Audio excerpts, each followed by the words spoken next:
வாழைப்பழம் வச்சு இப்படி நீங்கள் செஞ்சு சாப்பிட்டு இருக்கவே மாட்டீங்க. ஒரு தடவை செஞ்சு பாருங்கள்.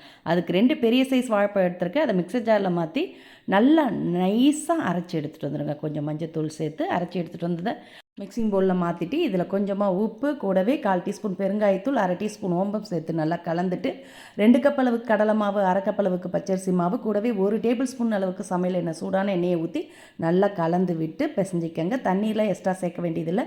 வாழைப்பழம் இதிலே நல்லா இலக்கமாக பிசைஞ்சு வரும். அப்படியே மூடி வச்சுடுங்க. இப்போ சூடான எண்ணெயில் 1/2 கப் அளவுக்கு வேர்க்கடலை, 2 பத்தை தேங்காய் கீரிக்கங்க, கொஞ்சம் கருவேப்பிலை, 1/2 கப் அளவுக்கு பொட்டுக்கடலை எல்லாத்தையுமே இதே மாதிரி வலைக்கரண்டியில் பொரித்து எடுத்து சேர்த்துக்கங்க. கூடவே 1 கப் அளவுக்கு வெள்ளவல், சிகப்பவல் எதுவாக இருந்தாலும் பொரித்து சேர்த்துட்டு இதோட 5-6 பூண்டை இடித்து சேர்த்து பொரித்து எடுத்து பிளேட்டில் மாற்றிக்கங்க. இப்போ இந்த மாவை பிஞ்சு எடுத்துக்கிறதுக்கு இது மாதிரி ஓலப்பகோடா அச்சு இருந்ததுன்னா போட்டு அதில் மாவை ஃபில் பண்ணி எடுத்து சூடான எண்ணெயில் அடுப்பை மீடியமாக வச்சுட்டு இது மாதிரி ரிப்பன் பக்கோடா மாதிரி பிழிஞ்சிக்கங்க. இந்த பாதி மாவு சேர்த்தோம்ல அதில் எத்தனை ஈடு வருதோ பிழிஞ்சு எடுத்துக்கங்க ரிப்பன் பக்கோடாவா.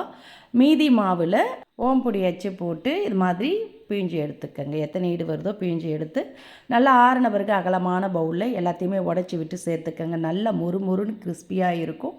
சேர்த்துட்டு இதில் நம்ம பொரிச்சு எடுத்த வேர்க்கடலை, பொட்டுக்கடலை, அவல், தேங்காய், பூண்டு, கருவேப்பிலை எல்லாம் சேர்த்துட்டு கூடவே மிளகாய்த்தூள், சாட் மசாலா பொடி, கொஞ்சமாக உப்பு சேர்த்து கலந்து எடுத்து பரிமாறி பாருங்கள். மழைக்கு கரகரன் மொறுன்னு கிறிஸ்பியான டிஃப்ரெண்ட்டான சுவையில் ஸ்நாக்ஸ் ரெடி ஆகிடுது. இதை நீங்கள் ஒரு வாரம் வச்சு கூட சாப்பிட்லாம். சூப்பராக இருக்கும்.